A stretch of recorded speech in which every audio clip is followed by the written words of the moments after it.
Welcome to the Donnie B Show on the Let's MAGA Locally platform. Today we got a special guest. We have Ryan Jackson, who is a city councilman, and he has an issue that's within his district. And I saw some stuff going around on Facebook. What is the zone that you're in? So I'm the zone councilman for Zone 3 here in the city of Joplin, Zone pretty 3? much Oh, the center okay. center of town in a lot of ways, yes. Okay. Well, I was watching Facebook over the last couple of days, and I've seen this issue of the Freeman Historic Hospital building, and I saw your comment on it, and I thought, you know what? I've been hearing things floating around. I said, well, let's just cut to the chase, and let's see if I can get Ryan Jackson to do an interview. So this is for the people, not only in your district, but the city of Joplin. They're all interested. I know we've had some issues with demolitions throughout the city, some favorable, some not favorable. Can you just give me a little background on the Freeman Historic Building itself and what seems to be the hot topic issue that you're concerned with? So the Freeman building is actually in my zone. It's all of a 5-minute walk from my house. And it's been owned locally by an individual here for a number of years, pre-tornado from my understanding, but it's always been in this dilapidated condition. And I don't know why, but no business plan has ever successfully been implemented to put any progress on the building. Um, I think, dangerous structures are definitely a problem. They definitely need to be, condemned and torn down so we don't have as many structure fires as we've seen in past years. So we don't have, buildings falling on top of, other people's property, whatever the case may be, because there's businesses over next to it. There's homes next to that. It definitely needs to be taken care of. My concern is on Monday, we're going to look at a proposal for the ownership of that building that's not worth anything for the condition that it's in to transfer to the city of Joplin. Of course, when you donate something to the city, you're going to get yourself a nice little tax credit. So this is very much a quid pro quo. Exactly what's going to happen here is the burden of the financial obligation to either fix the building or tear down the building will be taken off the shoulders of the current property owner, who's Randy Kraft. You probably recognize the name. He has an insurance business here in town. Right. And then that obligation will be on the city. And for him to get rid of his obligation, when he transfers it to the city, he gets a tax credit. I've never seen anybody else in the city get that option on their condemned property that's had to be demolished. I've seen widows be left homeless. I've seen elderly couples left with no place to stay. And here we're going to take care of this burden for him and give him a tax credit to help reimburse, him for whatever he may be out for a dilapidated building. In my opinion, when you're condemning and tearing down a building that's Lord knows how old, I mean, it's not even been occupied that I can remember in my lifetime. Right. It's going to be filled with asbestos, lead. I don't even think there's an environmental study to tell us what we're getting with this thing. So yes, it looks terrible. Yes, it's dangerous. And yes, it absolutely needs to come down. But that obligation is on the person who owns the building. And the city does have methods we can use, as we've done with other people, to take those down. As to why those have not been executed up to this point, that is it's highly suspicious. So when you say suspicious, does it look to you like there's been favoritism for one individual versus another individual? Is that what you're talking? Is that what's suspicious, or? Absolutely. I've seen other people have their properties, torn down and tax liens thrown on them, or, whatever the repercussions may be. So why has that not happened in this situation? And there's other commercial properties here in town that are probably just as dangerous and problematic. Some as large, probably, many not as large, but there's definitely some as large. I can think of one on 7th Street right now that would be. Right. If we're going to do this, shouldn't there be a model of what we're looking at to evaluate as to what is the opportunity for that property owner to take it down, or is there no corporation or owner left alive? Is it just fallen into disarray? Great example would be there is some property the city currently owns that they had demolished a commercial structure on several years ago off 12th and Byers. Currently, the Vita Nova organization is trying to work through the city's surplus property process to acquire that property. But when the city tore that property down, every member of the corporation that had it were all deceased. So there's no corporation, there's no living members of said corporation. So there was no way to get anything reimbursed out of that. To me, Right. that's more of a situation where it's like, well, we have no other way to handle this. There's no one to fit the bill. Then I think we start looking at these off ramps. But when you have someone who you can go on Mantra, an A to Z database, and see that their business is making anywhere from 1.4 to 1.8, almost 1.9 million a year, why do they not take their own financial means and put it into their investment they've made? Real estate is supposed to be an investment. It's not right to me that this is, I want the building to come down. I am not arguing that in the least. It is the means this is being done, and it is not the obligation of the city. What I'm often hearing is, well, it's not going to be taxpayer dollars. Well, anybody who's familiar with ARPA, the American Rescue Plan, those were federal dollars that came to the city. Any money that comes from the federal government, those are taxpayer dollars. We've paid for those. This came out of our paychecks. This came out of, many other methods of, when we pay into the IRS. Those are taxpayer dollars. You cannot tell me they're not. Nobody has a magical machine in their basement printing money and handing it out to the city of Joplin. Those ARPA dollars can be used for projects that can benefit the entire city, but instead we're looking to spend, allegedly they're saying this is going to cost no more than $1 million. I'm very skeptical of that, but we would take those dollars to handle this project once the ownership is transferred to the city. This is as, quid pro quo as you can get. This is, I'm going to scratch your back, you're going to scratch mine. I'll give you this, you give me that. I'm just not favorable to those situations. And just straw polls talking to people in the community. I don't know anybody who is, other than possibly, a few city council members. But none of them have had any conversations with me yet. So I don't know. Well, we've got quite a few real estate agents on the city council at this time that know the law and, understand the process. Isn't that correct? How many, from my understanding, Councilmember Datar, he's a real estate agent. Is that correct? No, not Josh Detar, but Josh Bard. Josh Bard is the Bard. I'm is sorry, the Bard. Yeah. I think I think people flip the Joshes around quite often. It's not the first time. Right. Sorry about that. Those old buildings, those historic buildings. So my dad died at age 55 from mesothelioma, and that was directly caused from doing exactly what you're getting ready to do to that building, that Freeman Historic building. That asbestos is nasty, and a building that old and that big's got tons of it in it. It's got to.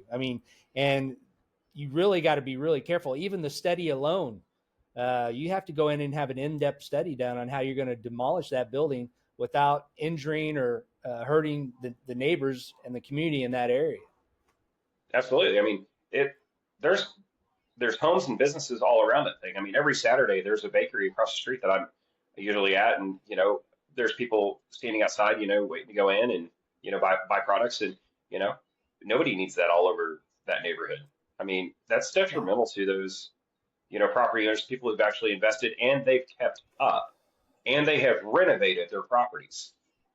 So why would we poison all of them? Have you had any conversation with the owners of that building?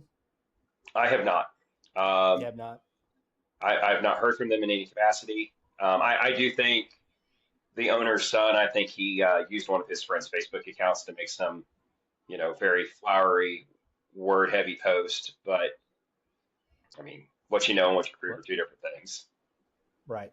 Well, so we know we got a problem. We know we got an issue. We know it's affecting your zone and also the city of Joplin.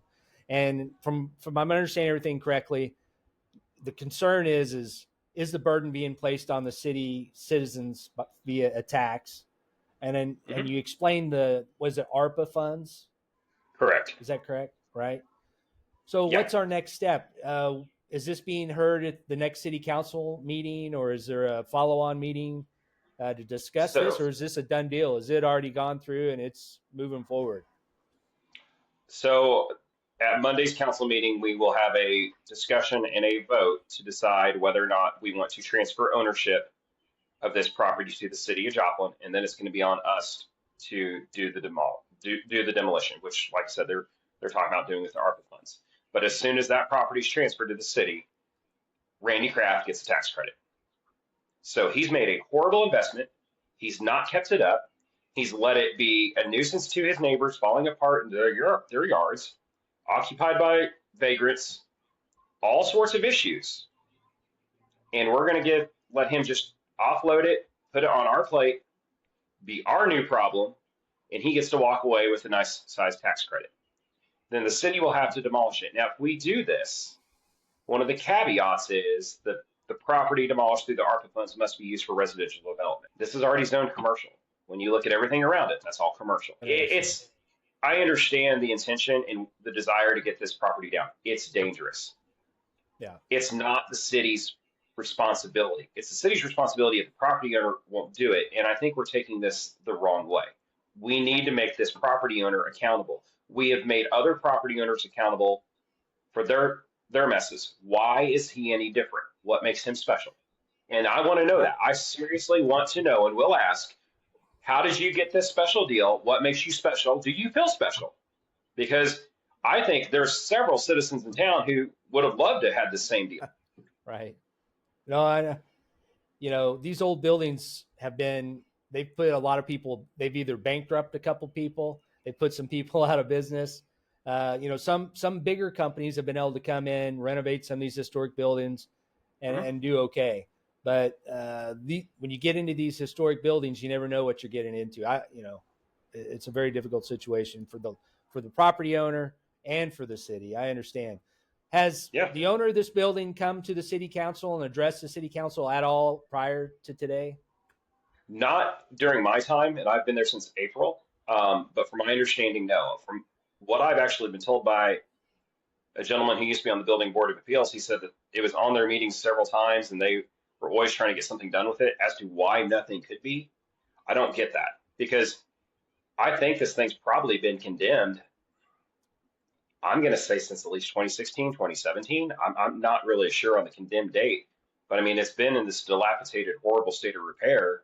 I mean, it took damage from the 2011 tornadoes. So why have we let this thing continue to fester? Right. Well, why have fines not been imposed? We have people get fined for their grass being unmowed, but yet we're going to let the neighbors have to deal with this nuisance falling apart next door to them, and we're not going to, take care of that. But if their grass grows too tall, we're definitely going to send them a citation.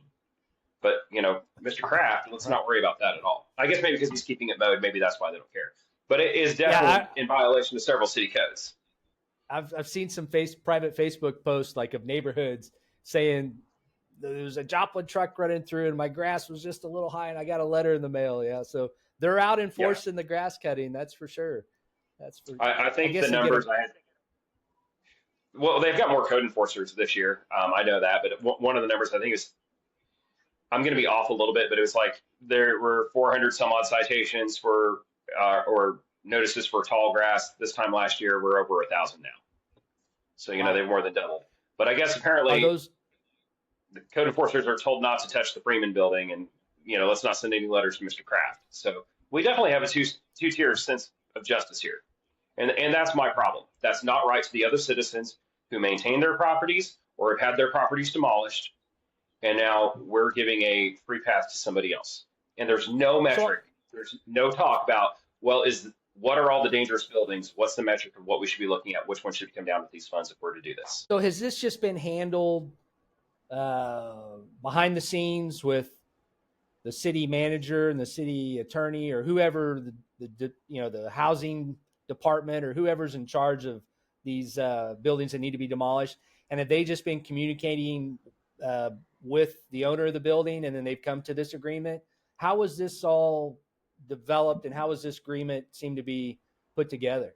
I'm going to dig into that a little bit more this evening and tomorrow. I've got probably 100 plus emails to start reading. They downloaded them for us to be able to read and review all communications that have gone on about this process. I know it's been in the works for over a year. I became privy of this shortly after being certified on the ballot. And I think after the filing period closed and nobody was running against me. And I sat down with my predecessor, the previous Zone 3 Councilman, Mr. Bennet, and he brought this up to me and he told me his opinion of not being in favor of this. And I said, I'm certainly not in favor of this. But then um, I brought it up to the city manager during one of our very first one-on-one meetings that we had, asking him, what is the status of this? What is the situation? He kind of smiled and looked a little uneasy with the fact that I was aware of it already. But I also know Mr. Stinnett told him, hey, I'm not in favor of this, and I don't think Mr. Jackson will be either. And I'm certainly not. But it sounds like this is something he has mentioned one council member's name once as to, well, he so-and-so really wants it.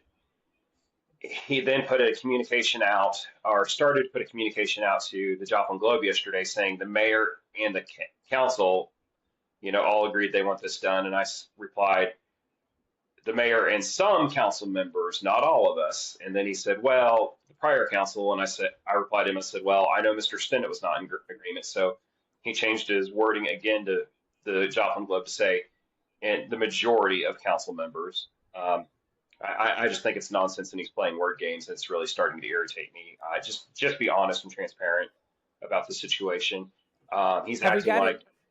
Oh, go ahead. I'm sorry. I thought you were done. I was gonna say, yeah, he's acting like they're not going to get anything out of this. And it's like, they're getting a tax credit, and that's what you're deceiving the citizens about. And honestly, that has been the one thing I've heard from more citizens. I would be on board with this if he wasn't getting something out of it. And I understand I can't change the IRS tax code, but even if he's not getting anything out of it, you know how much it's going to cost to pay to have that thing demolished with hazmat material in it? It's a multi-million-dollar project. I think it's going to be more than the $1 million they're allotting for this. There's no doubt in my mind. Oh yeah. And when I look at what do hazmat removal, I mean, just go ask what it's going to cost for hazmat removal. For the asbestos in it. Yeah, I mean, it makes me second guess whether or not I want to walk through that part of town anytime soon. And if it's a good windy day, I mean, I live northeast of there. Could easily blow over into my yard. Yeah. It's so, like, not far. You say the owner's not going to get anything out of it, but he's getting a multi-million-dollar safety net is what he's getting out of it, right? Exactly. And the thing is, if you choose bad investments, you don't get to go back to your stockbroker and say, hey, I chose some really bad things, and I know you told me that was a bad idea, but hey, refill my coffers, go start me over. They're going to say, no, this was your decision. You made this bet, you lied in it. Right. And that's the thing that nobody's looking at here. This is not the city's obligation to bail him out of his failed investment. At a minimum, I think that the citizens need to have, first of all, some good estimates on what's the demolition cost going to be. Before you just say, okay, we're going to wipe that burden off your plate and we're going to absorb it. That's a liability now that the city's going to have to take over. And it could be a very costly liability. That's moronic. ARPA funds, are they definitely guaranteed? And I mean, how can the city guarantee that other citizens, other taxpayers aren't going to have money coming out of the budget for this? I mean, is that a promise? Is that a guarantee? Well, they're saying that the ARPA funds will take care of it, but they've not even presented an estimate of what it's going to cost for the teardown and the remediation. The remediation is one of the biggest problems with this. Yeah. I don't care what they say. That is it's going to be filled with asbestos, lead, and Lord knows what. They've not even done an environmental study to know what's in there. We've done, we at least conducted one on Memorial Hall as that conversation's gone on, and the numbers to take that thing down was $5 million is the engineer's estimate. And we're saying we're going to take that one down for $1 million, $500,000 to $1 million, and they're trying to compare it to the old Holiday Inn. Well, the old Holiday Inn was not full of lead and asbestos. Yeah, absolutely. I mean, you're absolutely correct. So Monday, I mean, so if you're trying to talk to the community at large, what would you like to tell the audience? Are you wanting them to show up Monday? Is there any information for them? Do you want them to? What would you like for the audience to do? So it's not a public hearing, so it's not like things people can go speak on. And the deadline to submit your request to speak to council did pass today, but they will take requests up until the moment the council meeting starts. And the way it is my understanding is, if you submit those requests, so if anything came in, today afternoon, for example, then you get to address, if it's on the agenda, that's whenever you get to go and address council about it. So this is on the agenda. So, if you, for example, were to put in a request tomorrow at 7 a.m., the city clerk should notify you that, you get to speak to council, and then you're going to be moved to the part of the agenda, not the citizens' request and petitions, but you'll move to the part of the agenda where we speak about this council item. So that's where they should be, from my understanding. The other thing is just show up. I mean, I'd be glad to ask just by straw poll of who's in the audience who'd be in favor of this or not. Right. I've seen that done before, and I think that's a very good metric. The other thing is email your council members. I had a very well written letter from a lady, Miss Hallmark, that was just absolutely spot on every point and concern. And I don't know if anyone's responded to her or not. I think she certainly due a response. And we've had other people contact us as well. But, email your council members and tell them. I mean, just say this is a hard no. I don't think this is the city's obligation. And we're getting into the weeds of something we don't need to be doing. And would this open the door for other property owners to say, well, you didn't, you could draw your little magical boundaries around my property, but you chose not to. And why don't you take mine down? I think there's some liability in that. I think that, we look like fools for doing this. Right. And I think there's much better things those dollars could have been spent on. Those same ARCA dollars could have been spent on the JHAP program to help with mortgage assistance for first-time home buyers. Those monies could have gone towards, I'm forgetting the acronym they use, but it's a housing rehabilitation project where they, are working with lower-income families and homeowners to rehabilitate their existing properties. Those dollars could have done things to benefit a lot more people than one individual. That's all this is doing, is benefiting one man who is too cheap to dig in his pocketbook to work with the investment, the bad investment he made.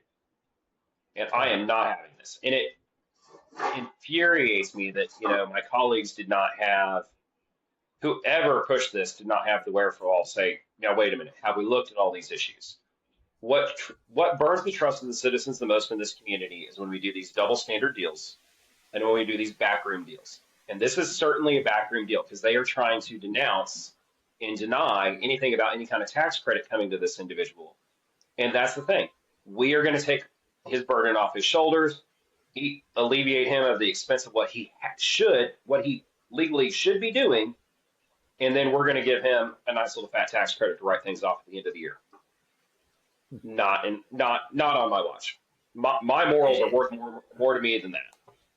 Is there any timeline that we can look at to determine like how long it would take to make this decision for this to be approved and to move forward? I mean, it's all going to be made Monday night. I mean, essentially, had I not been on the city manager's case of I want to know when this is coming down the pipe, he told me last Friday. And if I had not been on his case to ask and be in the know about it, I wouldn't have known until the agenda came out today at 12:30. What irritates me is probably that second week of July, I sent him an email and said, I know this will be coming down the pipe. I want at least a 30-day notice on it. And I found out last Friday. Wow. Mm-hmm.